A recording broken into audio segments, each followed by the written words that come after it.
Hey, this is Dino from Speed Circuit, and earlier this year I got Android Auto installed on my 991.2 911. Today, we're going to check it out. So I had this done remotely by Sinisa Kojovic, and it required me to have a few different items in order to have him remote in and get the job done. In order to get the job done, you're going to need some hardware.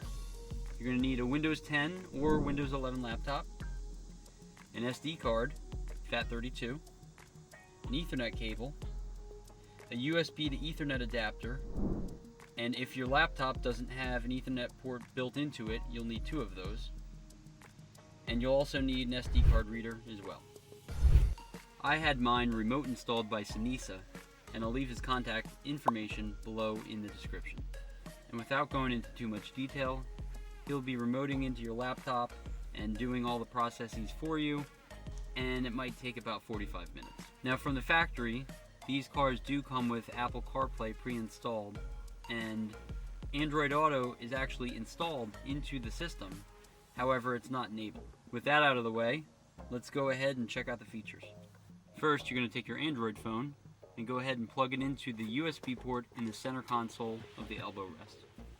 So here's your main display that comes up when Android Auto starts, and you can see you have by default the last few things you were doing. So for me it was Google Maps, YouTube Music, and it gives me some estimated times to various places.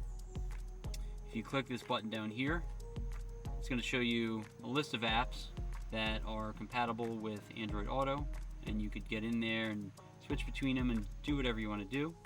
So for example, if I want to come and see what the weather is today. Right now in Hamilton it's 81 degrees and mostly sunny. Today it'll be partly cloudy with a forecasted high of 82 and a low of 64. Or I could click on my YouTube Music, bring up all my recent songs, go through my history with that, have all my options like I would just on my phone. I click this button again, it brings me back to my main screen, and I could go through here and do everything that I want to do.